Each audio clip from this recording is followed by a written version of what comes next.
Je m'appelle Rob Allen, j'ai 34 ans. En 2017, ma femme et moi attendions notre deuxième enfant, mais à 4 jours du terme, nous avons appris que notre fille n'était déjà plus de ce monde. J'ai eu l'idée de rassembler des pères pour qu'ils jouent pour leurs enfants disparus. Ils partagent tellement plus que la passion du football. Tous ces joueurs ont aussi en commun un traumatisme, celui du deuil périnatal, la perte d'un enfant pendant ou juste après la grossesse. Un fils, une fille, parfois un neveu ou une nièce, dont les prénoms s'affichent sur les maillots. Pour Rob, c'était il y a 4 ans. Pour Sam, 3 fausses couches en 2017 et en janvier dernier. Et pour Kéran, une petite fille, morte-née l'an passé.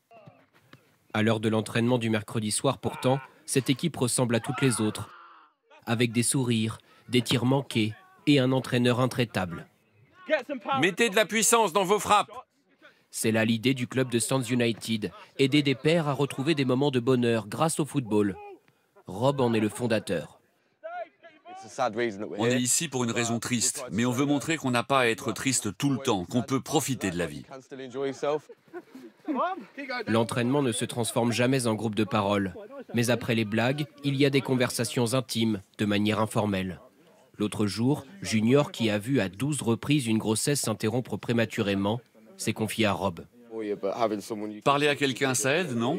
Oui, et là, c'était pas pour qu'on me réponde oui ou non sans savoir. Rob a vécu cette situation, donc il me comprend.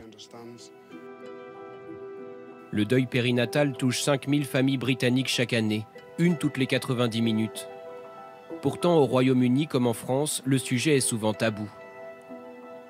Après la mort de leur petite fille, Nive, pour ne pas s'enfermer dans la tristesse et le silence, Rob et sa femme Charlotte se sont reconstruits en participant à des groupes de parole, en créant l'équipe de football, puis en devenant à nouveau parents. Voici Ronnie, notre petit dernier. 1 an le mois prochain. Là, c'est Iris et Alfie sur la balançoire. Nive est notre deuxième enfant après Alfie. J'ai eu vraiment très peur de ne plus jamais réussir à donner la vie. Le couple réussit désormais à parler librement de Nive.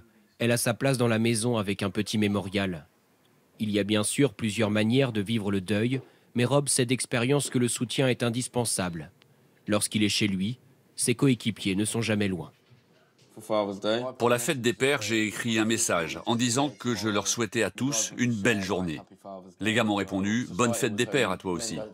La société nous pousse à croire que les hommes ne parlent pas de ces choses-là, ne montrent pas leurs émotions, ne pleurent pas. Mais nous, on dit non à ça. Pour porter la libération de la parole, le club participe à un championnat amateur. Rob, Sam, Junior et les autres font connaître leur histoire à leurs adversaires. C'est vraiment bien ce qu'ils font après ce qu'ils ont traversé. Le message d'espoir est sur le terrain et à côté. L'un des joueurs de Sands United, Connor, est venu présenter son petit garçon. Lui aussi a perdu un bébé en 2015. Chacun s'arrête pour le féliciter, à commencer par Kéran. C'est la première fois que je le vois. Qui n'a pas d'enfant, mais dont la femme vient d'apprendre qu'elle est enceinte. T'as connu des trucs difficiles, mais ça montre qu'il y a la lumière au bout du tunnel, je crois. Ouais. C'est bien. Pour ses collectes de fonds pour l'accompagnement des familles, Sands United a reçu le titre d'équipe sportive britannique de l'année. Dans le sillage de Rob, en seulement 3 ans, une trentaine de clubs du même nom avec le même combat se sont créés à travers le Royaume-Uni. Pour tous ceux qui un jour connaîtront le deuil périnatal et pour la mémoire de leurs enfants.